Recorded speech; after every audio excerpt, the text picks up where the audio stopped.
Hello everyone, I am Amritanshu Roshan working as a lecturer in New Government Polytechnic Patna. Today we'll discuss second law of thermodynamics. तो इस segment में हम देखेंगे कि second law of thermodynamics में हम thermal energy reservoir के बारे में जानेंगे, फिर हीट इंजन के बेसिक कॉन्सेप्ट के बारे में जानेंगे और सेकेंड लॉ ऑफ थर्मोडायनामिक्स के वेरियस स्टेटमेंट को जानेंगे। तो सेकेंड लॉ ऑफ थर्मोडायनामिक्स जो कि बहुत ही महत्वपूर्ण टॉपिक है कॉम्पिटिटिव इंटरव्यू के पॉइंट ऑफ व्यू से, रिटन एग्जाम के पॉइंट ऑफ व्यू से और हमारे सेमेस्टर स्टूडेंट के पॉइंट ऑफ व्यू से भी, यूनिवर्सिटी के एग्जाम के पॉइंट ऑफ व्यू से भी ये टॉपिक बहुत ही महत्वपूर्ण है।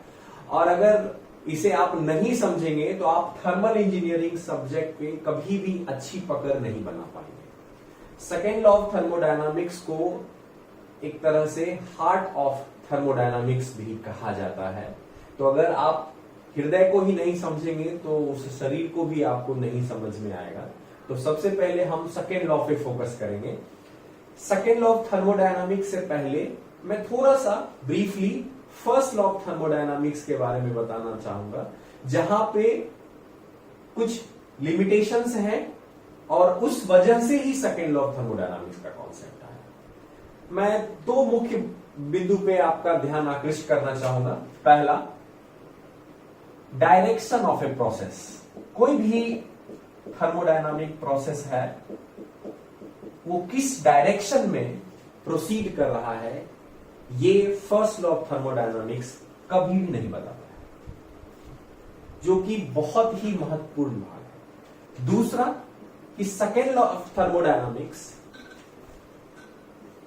एक नई चीज के बारे में बताता है जो कहीं ना कहीं फर्स्ट लॉ ऑफ थर्मोडायनामिक्स नहीं बता पाता है, that is quality of energy. I mean to say ये दो चीज जो फर्स्ट लॉ ऑफ थर्मोडायनामिक्स नहीं बता पाता है, इसी वजह से सेकेंड लॉ ऑफ थर्मोडायनामिक्स को खोजा गया और उसके बारे में जानकारी प्राप्त की गई। तो कहीं ना कहीं अभी तक आप समझ गए होंगे कि सेकेंड लॉ ऑफ थर्मोडायनामिक्स में हमें दो चीज को सबसे पहले समझना होगा, that is direction of a process और quality of a energy. First law of thermodynamics में हम क्वांटिटी की बात करते हैं, क्वांटिटेटिव लॉ भी कहा जाता है फर्स्ट लॉ को, लेकिन कैसे यह सेकेंड लॉ के लिए इंपॉर्टेंट है इस चीज को समझेंगे। और इस बात को भी मैं आगे आपको बताऊंगा कि कोई भी थर्मोडायनामिक प्रोसेस अगर वह हो रहा है तो definitely first law of thermodynamics को भी सेटिस्फाई करेगा और सेकेंड लॉ ऑफ थर्मोडायनामिक्स को भी सेटिस्फाई करेगा। बिना उसके वह प्रोसेस कभी भी फीजिबल हो ही नहीं सकता है। तो आगे अब हम लोग सेकेंड लॉ पे चलते हैं। मैं आपको second law of thermodynamics topic में एक एग्जाम्पल के थ्रू मैं स्टार्ट करना चाहूंगा। जैसे कि मान लेते हैं कि हमारे पास एक कप है, एक कॉफी कप है और ये एक प्लेट में रखा हुआ है। इसको ऐसे आप समझ सकते हैं। इसको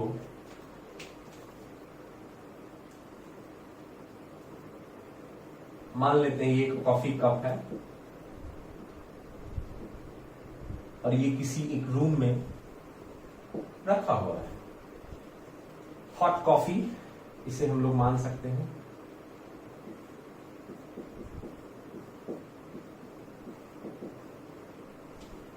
और ये हमारा कोल्ड रूम है।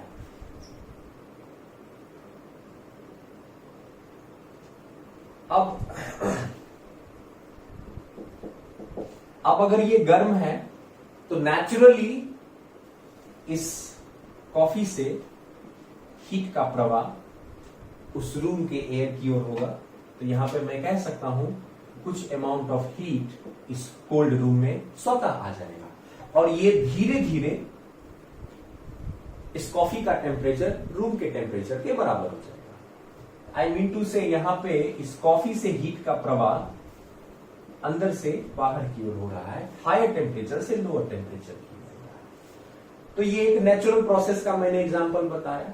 जैसा कि आप लोग जानते हैं सेकेंड लॉ ऑफ थर्मोडायनामिक्स जो है वो प्रोसेस की फिजिबिलिटी को डील करता है।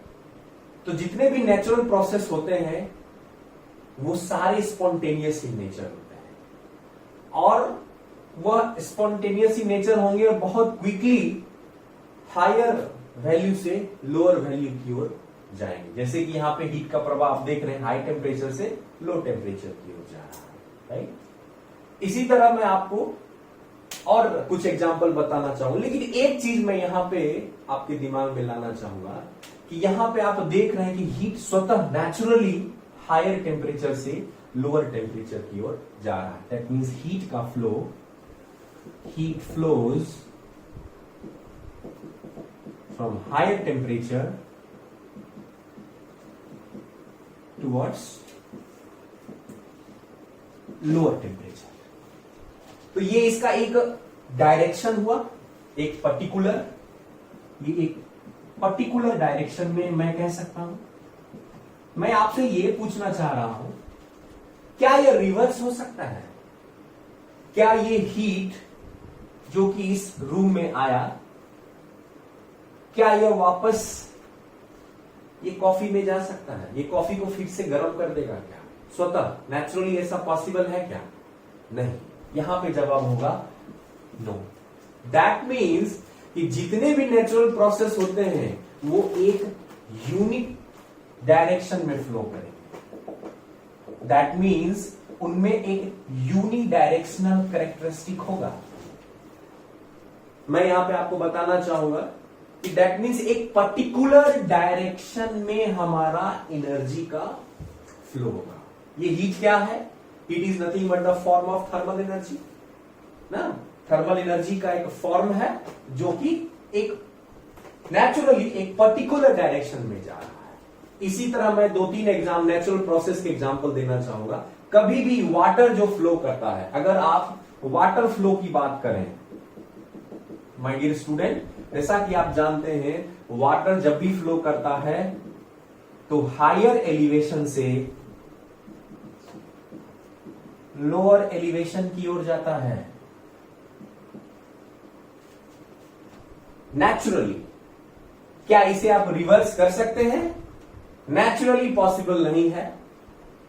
नेचुरल प्रोसेस में यह एक पर्टिकुलर डायरेक्शन में ही फ्लो होगा, वो है हायर से लोअर एलिवेशन की ओर। ये भी एक नेचुरल प्रोसेस है, ये भी स्पॉन्टेनियस इन नेचर होता है। क्या हम इसे रिवर्स कर सकते हैं? Naturally it is not possible. Later on मैं बताऊंगा यस, इसे हम कर सकते हैं with the help of pump, लेकिन उसके लिए फिर आपको एडिशनल वर्क करना पड़ेगा। तो यहां पे मैं ये बताना चाह रहा हूं कि जितने भी नेचुरल प्रोसेस होते हैं, चाहे वो हीट का फ्लो हो, चाहे वो वाटर का फ्लो हो, चाहे अगर आप मटेरियल साइंस पढ़ते हैं तो अगर मटेरियल का डिफ्यूजन हो, वो हमेशा हायर कंसंट्रेशन से लोअर कंसंट्रेशन की ओर ही होता है। दैट मीन्स जितने भी नेचुरल प्रोसेस हैं वो सारे के सारे यूनिडायरेक्शनल होंगे। यूनिडायरेक्शन मतलब एक पर्टिकुलर डायरेक्शन में ही जाएंगे, वो हमेशा एक पर्टिकुलर डायरेक्शन को ही फॉलो करेंगे। इसी का जवाब हमें मिलता है सेकेंड लॉ ऑफ थर्मोडायनामिक्स। इसीलिए सेकेंड लॉ ऑफ थर्मोडायनामिक्स को हम एक नए नाम से भी जानते हैं, दैट इज डायरेक्शनल लॉ।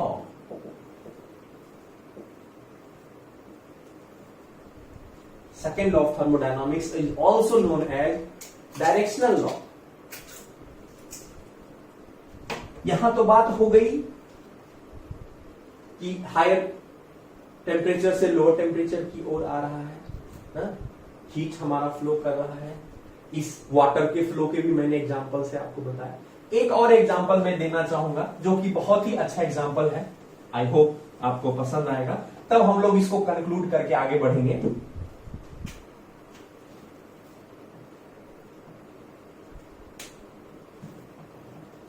जैसे मान लीजिए ये एक कॉइल है,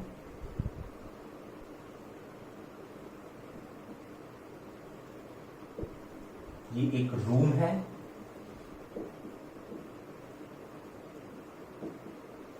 जो कि कोल्ड। इस कॉइल से हमने करंट का प्रवाह किया, इट हैड सम रेजिस्टेंस ना, यहां से गया, और चूंकि इस कॉइल से हीट फ्लो करेगा, करंट फ्लो करेगा, तो यहां पे कुछ हीट डेवलपमेंट होगा। हीट आप पढ़े होंगे फिजिक्स में, I²RT ना। ये हीट डेवलप होगा और ये हीट जो है इस रूम में फैलेगा और इस रूम को गर्म करेगा। ये भी एक प्रोसेस है, ये नेचुरल प्रोसेस नहीं है, ये एक प्रोसेस है।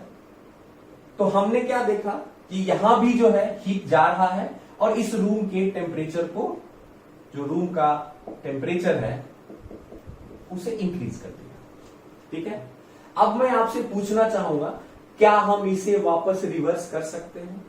अगर मैं इस रूम में को हीट बाहर से अगर मैं दूं, तो क्या यह कॉइल स्वतः जल पाएगा? नहीं। दैट मीन्स मैं आपको यह बताना चाह रहा हूं कि जितने भी थर्मोडायनामिक प्रोसेस होते हैं वो एक पर्टिकुलर डायरेक्शन में होते हैं और इसी पर्टिकुलर डायरेक्शन को second law of thermodynamics justify करता है। इसीलिए भी इसे हम डायरेक्शनल लॉ कहते हैं। ये सबसे बड़ा इंटरव्यू का क्वेश्चन होता है, why it is called directional law. अब चूंकि हम थर्मोडायनामिक्स पढ़ रहे हैं और थर्मोडायनामिक्स में हीट एंड वर्क इंटरेक्शन की बात करते हैं, इसीलिए मैं आपको वापस लाना चाहूंगा। तो जैसा कि मैंने आपको बताया ना इंट्रोडक्शन में, सेकेंड लॉ ऑफ थर्मोडायनामिक्स हमेशा प्रोसेस के पर्टिकुलर डायरेक्शन को बताता है, उसके फिजिबिलिटी को बताता है। अब यहां पे हम एक और पॉइंट पे चर्चा करेंगे। Second law of thermodynamics thermal energy, जो कि हीट या वर्क के फॉर्म में रहता है, उसकी क्वालिटी को भी बताता है। ये लेटर ऑन हम एक एग्जांपल के थ्रू समझेंगे कि कैसे यह क्वालिटी को बताता है, लेकिन फिलहाल अभी आपको ये मानना होगा कि second law of thermodynamics is also tells about the quantity of energy as well as quality of energy. फिलहाल अभी आप समझ सकते हैं कि जो energy, same amount of energy, अगर ये 100 किलो जूल की एनर्जी है, अगर मैं एक हायर टेम्परेचर, एक हीट सोर्स से अगर मैं ये ले रहा हूं और यही 100 किलो जूल एनर्जी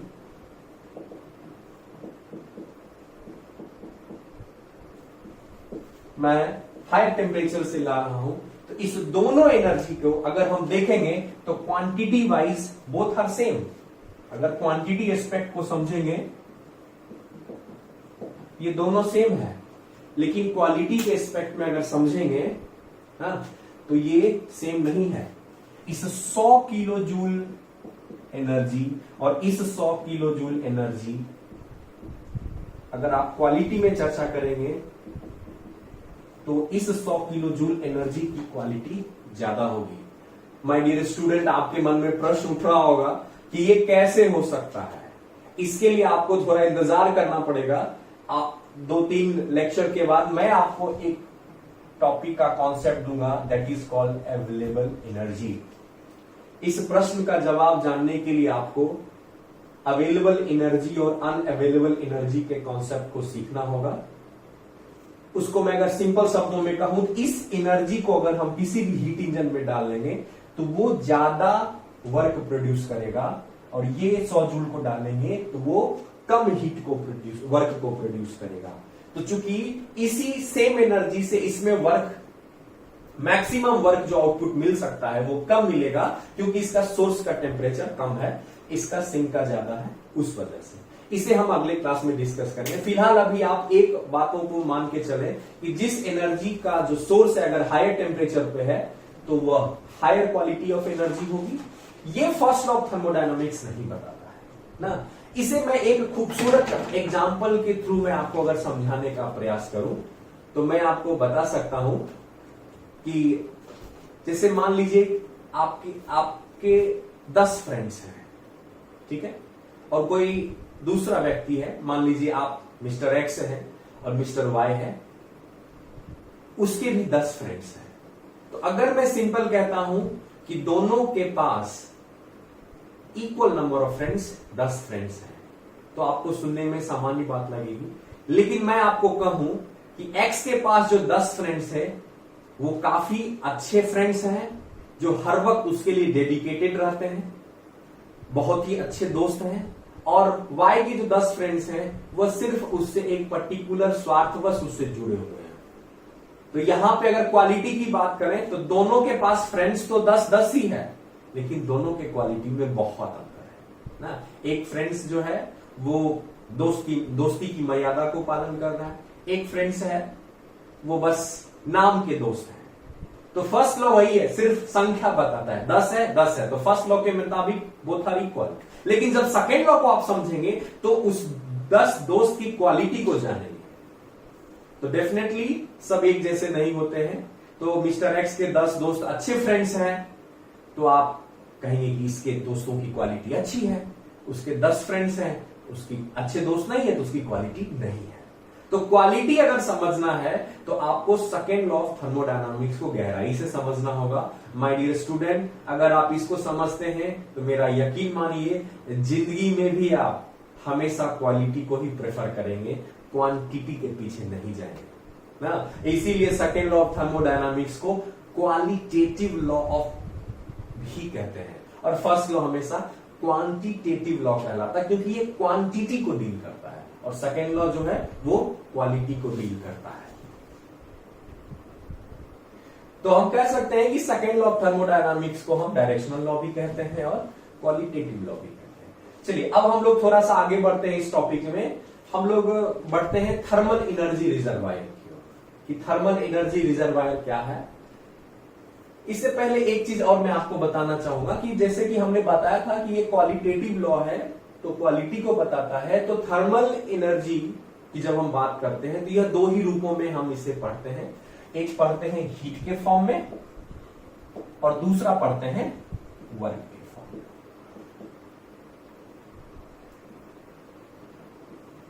इसको आप ऐसे समझ सकते हैं,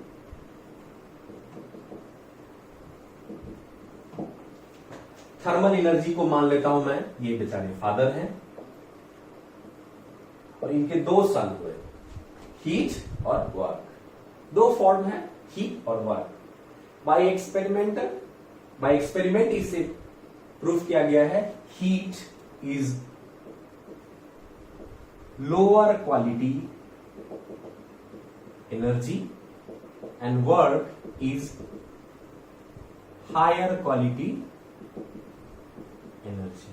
दैट मीन्स हीट का जो फॉर्म है उसे लोअर माना गया है compare to work. Work higher quality of energy का कहना मतलब कह सकता हूं कि यह जो एनर्जी होगा वो हमेशा कैसा होगा, ऑर्गेनाइज्ड फॉर्म में होगा।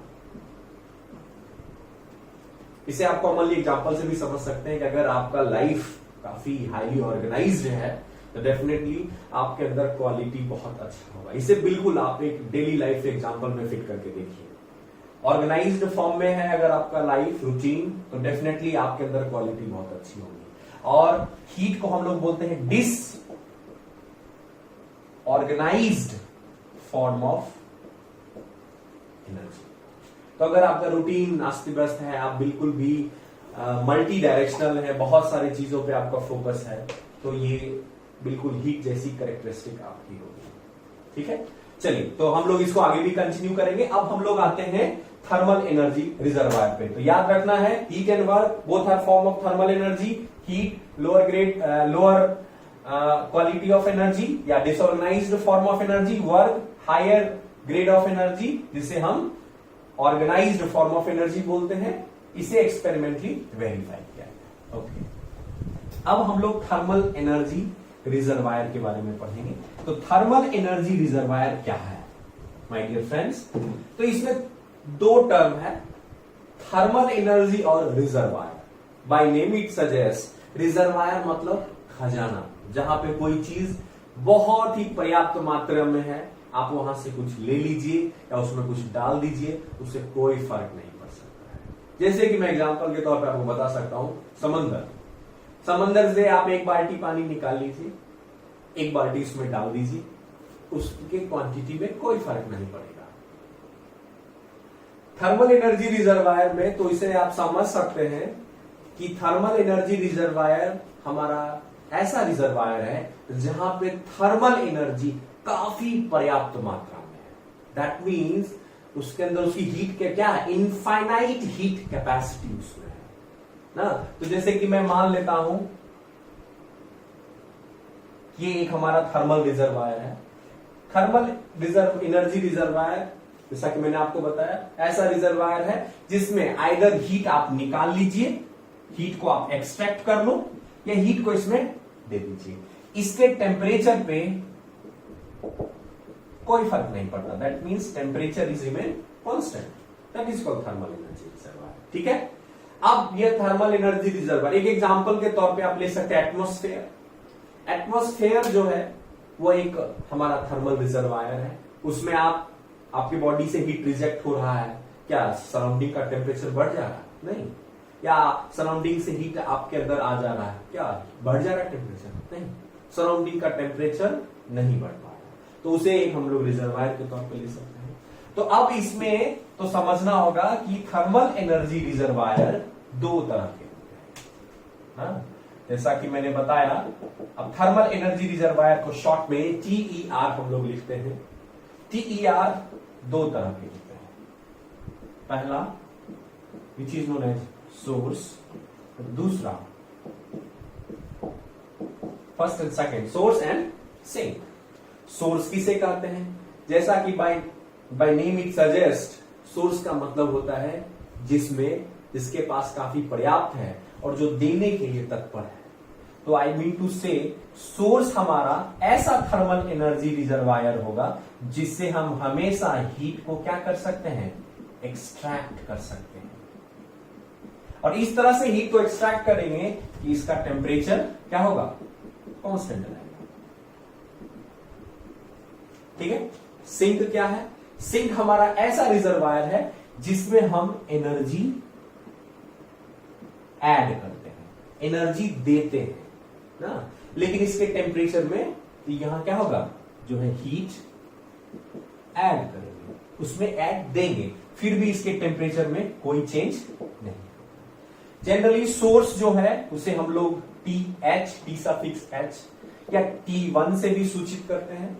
सिंक को TL लोअर टेम्परेचर या T2 से भी सूचित करते हैं। ये स्टैंडर्ड साइन कन्वेंशन है, नोटेशन है जिसे हम लोग फॉलो करते हैं। और सोर्स जो है हमेशा सिंक से ज्यादा होता है यूजुअली।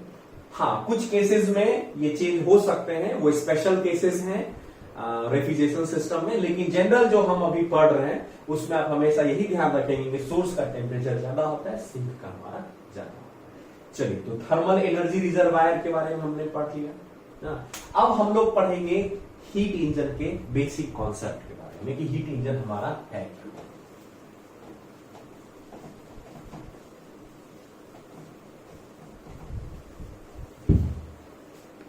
हीट इंजन को समझने से पहले मैं आपको एक एग्जाम्पल देना चाहूंगा, वहां से बहुत ही अच्छा कॉन्सेप्ट आपको हीट इंजन का मिलेगा, जो खास करके इंटरव्यू पॉइंट ऑफ व्यू से बहुत ही इंपॉर्टेंट है और आपको समझ में आएगा कि हीट इंजन आया कहां से। ठीक है, तो मान लीजिए हमारे पास एक कंटेनर है, दो कंटेनर है बिल्कुल एक जैसा, इसमें वाटर भरा हुआ है, इसमें भी water, same amount of liquid, same flow. इसमें एक शाफ्ट लगा हुआ है,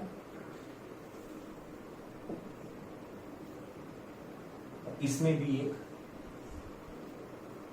सेम, बिल्कुल सेम अरेंजमेंट है हमारे पास, एक शाफ्ट है, ये एनर्जी सोर्स से है, ये दोनों डायरेक्शन में, ये केस ए ले लेते हैं और ये केस बी ले लेते हैं। तो सेकेंड लॉ ऑफ थर्मोडायनामिक्स में आप देखेंगे कि जब हम हीट इंजन के बारे में पढ़ेंगे तो हीट इंजन एक ऐसा डिवाइस है जो कि हीट को वर्क में कन्वर्ट करता है। लेकिन ये क्यों करता है, इस सवाल का जवाब बहुत ही महत्वपूर्ण है, ये समझना आपको बेहद जरूरी है। यूजुअली वर्क को हम हीट के फॉर्म में या किसी अदर फॉर्म में बहुत आसानी से कन्वर्ट कर सकते हैं ना। Heat is also form of energy, उस फॉर्म ऑफ एनर्जी को आप किसी भी अदर फॉर्म में, sorry, work is a form of energy, heat is also form of energy. तो वर्क जो है उसे आप बहुत आसानी से हीट या किसी अन्य फॉर्म ऑफ एनर्जी में बहुत आसानी से कन्वर्ट कर सकते हैं। फिलहाल हम हीट की चर्चा करेंगे, लेकिन हीट को वर्क में बहुत आसानी से नहीं किया जा सकता है, ये स्वतः नहीं हो सकता। मैं इसीलिए एग्जांपल ले रहा हूं। मान लेते हैं ये शाफ्ट हमारा एक एनर्जी सोर्स से कनेक्टेड है, यह भी हमारा एनर्जी सोर्स से कनेक्टेड है।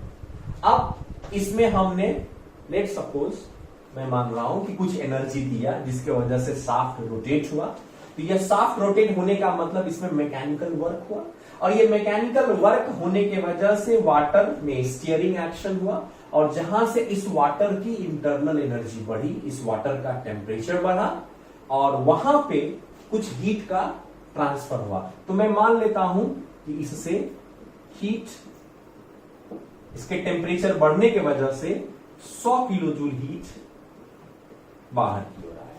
तो आप यहां देख सकते हैं, मैं मान लेता हूं कि हमने कुछ एनर्जी 500 किलो जूल एनर्जी हमने दिया मैकेनिकल वर्क, और ड्यू टू फ्रिक्शनल लॉसेस सारे एनर्जी तो कन्वर्ट नहीं होंगे, लेकिन some part of energy will converted into work. चूंकि वर्क है तो वर्क हीट में पूरी तरह कन्वर्ट हो सकता है, ऐसा भी पॉसिबिलिटी है। और अगर लॉसेस को कंसीडर करेंगे तो ये 500 से कम होगा, और लॉसेस को नेग्लेक्ट कर देंगे तो ये 500 का पूरी 500 फिर ये 500 में कन्वर्ट हो जाएगा। तो यहां पे मैं मान रहा हूं कि ये 500 किलो जूल एनर्जी पूरी कन्वर्ट हो गया, there is no losses in the system. अब इसी सिस्टम में हम इसी प्रोसेस को, तो यहां हमने क्या देखे, मेरा वर्क जो है that is converted into heat. कितना कन्वर्ट हुआ? 500। ये बहुत बड़ी बात है माय डियर फ्रेंड, आप लोग इस बात को बहुत ध्यान से देखिएगा कि इस एक्सपेरिमेंट में हमने देखा, इसे हमने किसी भी पावर सोर्स से एनर्जी दी, इसके में शाफ्ट एनर्जी आई, शाफ्ट एनर्जी के स्टीयरिंग से इस वाटर का इंटरनल एनर्जी बढ़ा, जिसके वजह से इसका टेम्परेचर बढ़ा, टेम्परेचर बढ़ने से हीट का प्रवाह सराउंडिंग में हुआ, बाहर हुआ 500 किलो जूल, सारा हीट वर्क में। अब इसी सेम सेटअप में अगर मैं आपको कहूं कि मैं इस हीट 500 किलो जूल हीट को बाहर से सप्लाई करते हैं, क्या यह इस शाफ्ट को रोटेट कर देगा? स्वतः कर देगा? आई होप आपका आंसर होगा नो। बिल्कुल, ये इसको हीट देने से ये पानी गर्म जरूर होगा, लेकिन इस शाफ्ट को कभी नहीं घुमा पाएगा। जब ये शाफ्ट को घुमा नहीं पाया तो आई मीन टू से हीट का कन्वर्जन वर्क में क्या हुआ? I can say 0 kilo joule.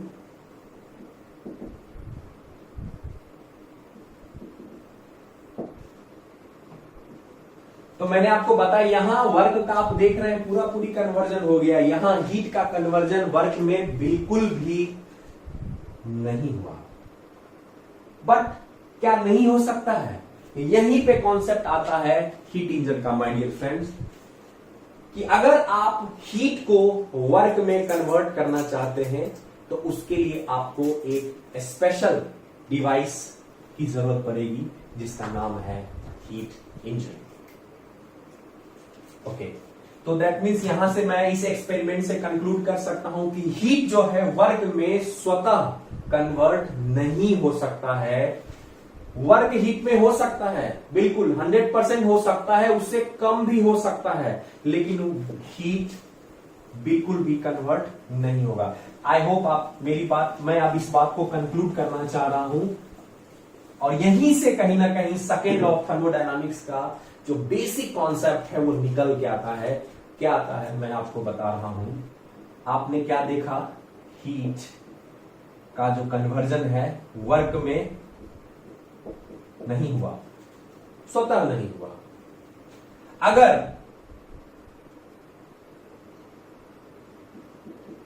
अगर मैं इस हीट का कन्वर्जन करना चाहूं तो उसके लिए हमें एक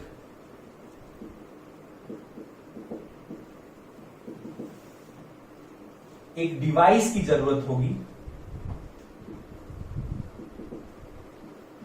जो इस हीट को क्या कर दे?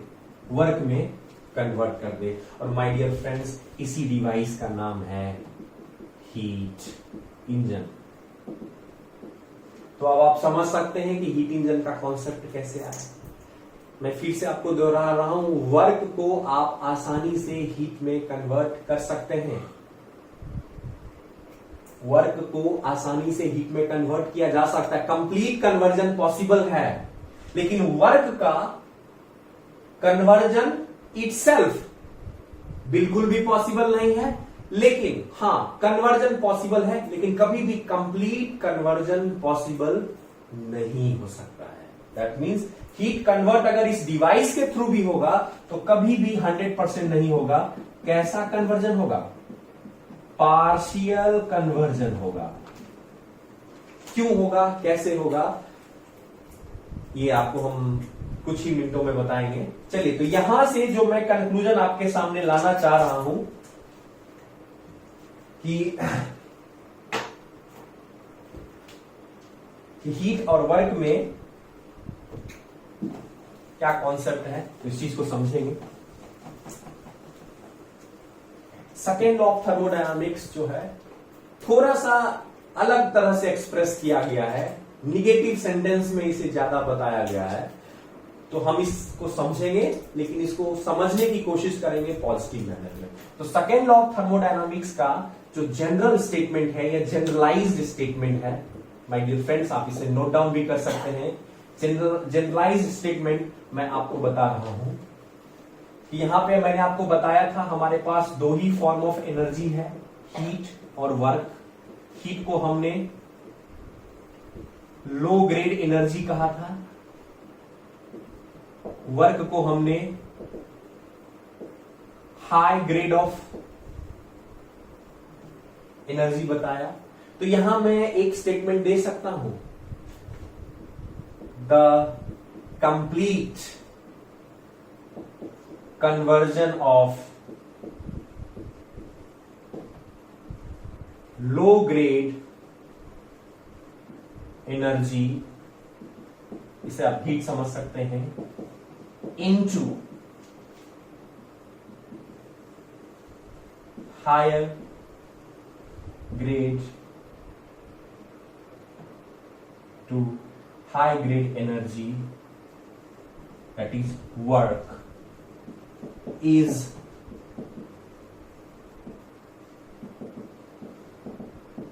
impossible।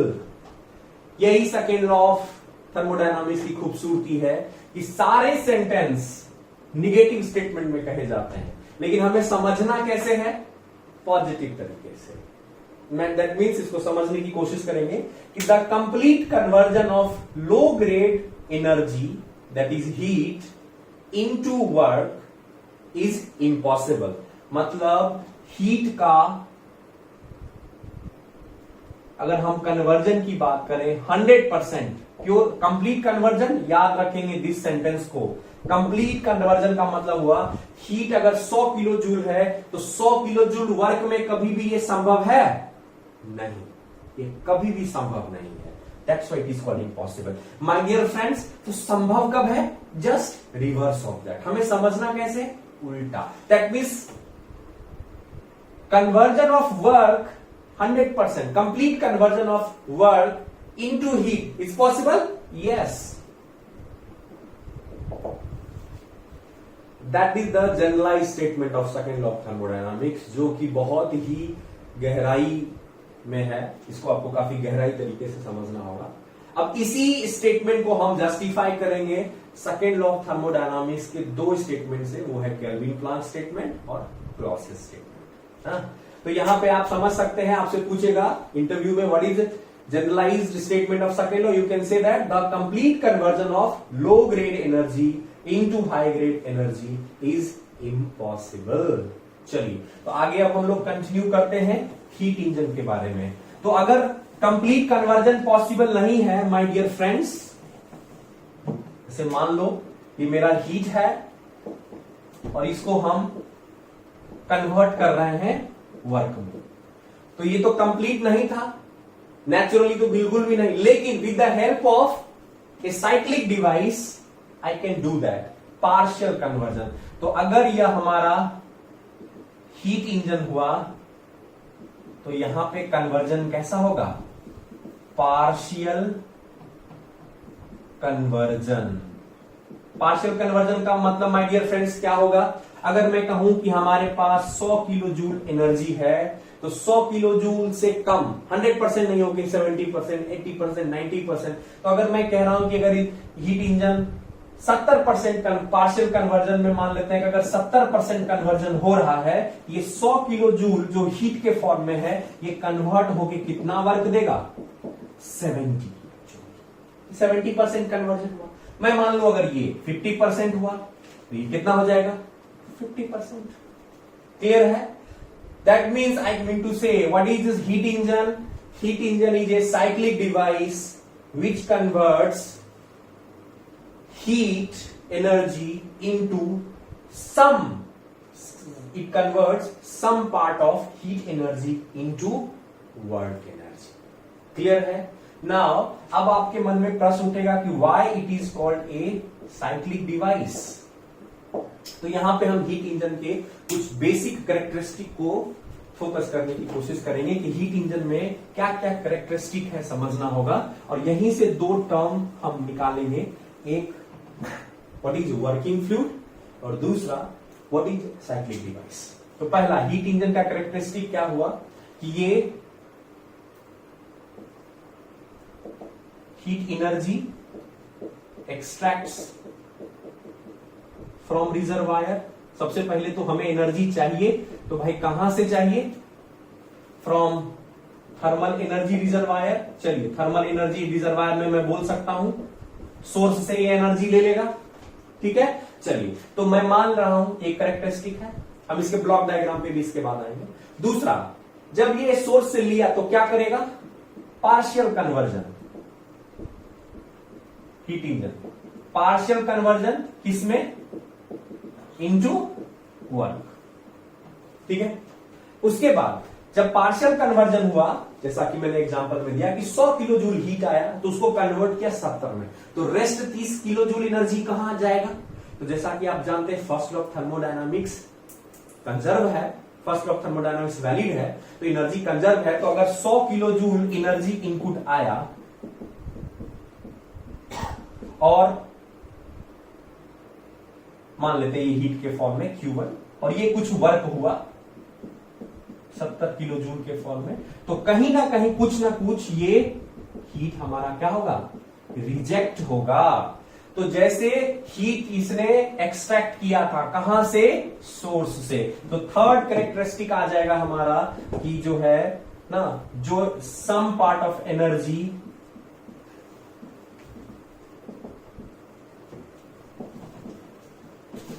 Rejected to another thermal energy reservoir, वो कौन होगा, दैट इज सिंक। और चौथा, second law of thermodynamics is only valid for a cycle.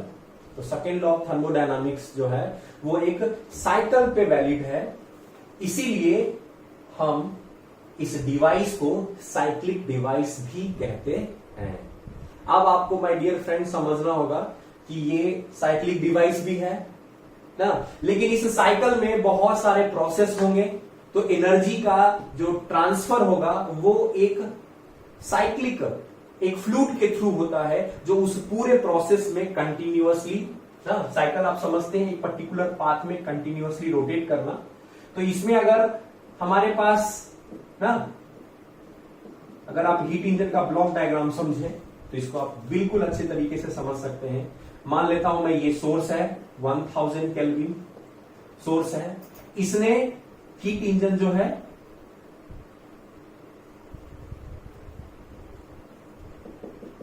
ये 100 किलो जूल एनर्जी लिया इससे, आप इसको सिस्टम मान सकते हैं, ठीक है। इसके बाद मैं मान लेता हूं कि 70 किलो जूल एनर्जी इसने कहां खर्च किया, वर्क, ठीक है। और जो बच गया, चूंकि फर्स्ट लॉ वैलिड है, सिस्टम में आया 100, तो सिस्टम से बाहर भी 100 जाएगा, यहां पे 30 किलो जूल सिस्टम से बाहर चला जाएगा। कहां, मान लेता हूं ये दूसरा सिंक है, मान लेते हैं एटमॉस्फेयर में चला गया 300 केल्विन ना। तो आई मीन टू से, बट चूंकि ये प्रोसेस कंटिन्यूअस एक साइकिल में हो रहा है और साइकिल में एक फ्लूइड होता है जो पूरा सर्कुलेट करता है एक पर्टिकुलर पाथ में, इसीलिए इसे हम लोग ना उस फ्लूइड को वर्किंग फ्लूइड भी कहते हैं।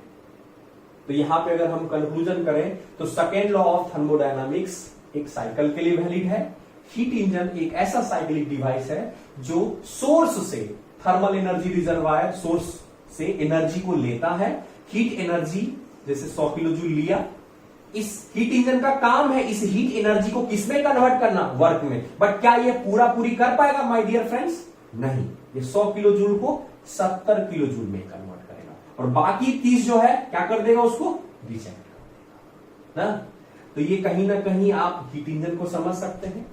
हीट इंजन मुख्यतः दो तरह के होते हैं, इंटरनल कंबशन हीट इंजन और external combustion heat engine. Internal combustion heat engine जिसे हम आईसी इंजन भी कहते हैं, जैसे कि एग्जांपल में बता सकता हूं कार का जो इंजन है वो इंटरनल कंबशन इंजन है। Bye name it suggest internal means अंदर, कंबशन ना दैट मींस कंबशन जो हो रहा है सिस्टम में वो सिस्टम के अंदर हो रहा है, उस कंबशन चेंबर के अंदर अंदरूनी भाग में कंबशन होता है, इसलिए इंटरनल कंबशन इंजन कहते हैं। एक्सटर्नल कंबशन इंजन हम कहेंगे जैसे कि हमारा स्टीम पावर प्लांट है, कोई भी थर्मल पावर प्लांट है, तो वहां बॉयलर में हमारा कंबशन होता है, कोयला जलता है, उससे अलग हमारा टरबाइन होता है, उससे अलग पंप होता है, उससे अलग कंडेंसर होता है, तो वहां पे उसे एक्सटर्नल कंबशन इंजन। लेकिन कोई भी हीट इंजन हो उसका एक ही पर्पस है। चलिए माय डियर फ्रेंड्स, मैं इसे कंक्लूड कर रहा हूं।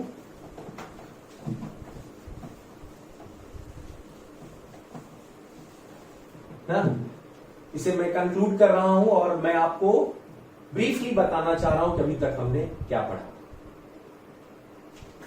सबसे पहले हमने इंट्रोडक्शन पढ़ा, सेकेंड लॉ ऑफ थर्मोडायनामिक्स को हम लोग डायरेक्शनल लॉ कहते हैं,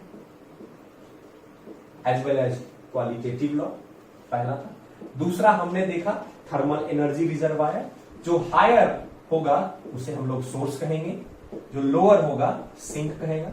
सोर्स से हमेशा हीट, सोर्स देता है तो सोर्स से हीट हमेशा बाहर निकलेगा और सिंक में हमेशा हीट अंदर की ओर आएगा। जनरली सोर्स का टेम्परेचर ज्यादा होता है। फिर हमने बताया कि conversion of heat into work ना, तो हीट और वर्क के कन्वर्जन के लिए आपने हीट इंजन का कॉन्सेप्ट पढ़ा। हीट इंजन क्या है? ये हीट इंजन एक ऐसा डिवाइस है जो हीट को पार्शियली वर्क में कन्वर्ट करता है। ठीक है, फिर हमने हीट इंजन के टाइप्स के बारे में पढ़ा। हीट इंजन दो तरह के होते हैं, external combustion heat engine that is EC heat engine और internal combustion heat engine. Okay, हम लोग अगले क्लास में जो है statement thermodynamics, second law of thermodynamics के स्टेटमेंट को समझेंगे, that is Kelvin Planck statement और क्लॉसियस स्टेटमेंट। और मैं आपसे एक और रिक्वेस्ट करना चाहूंगा, आप चाहते हैं अगर मैं कंटिन्यूअस वीडियो बनाऊं तो आप जो है अमृतांशु रोशन जो चैनल है यूट्यूब उसको भी सब्सक्राइब करें, सो दैट कि मैं आप लोगों को नए नए वीडियो देते रहूं और आप उसे करते रहें। Okay, thank you.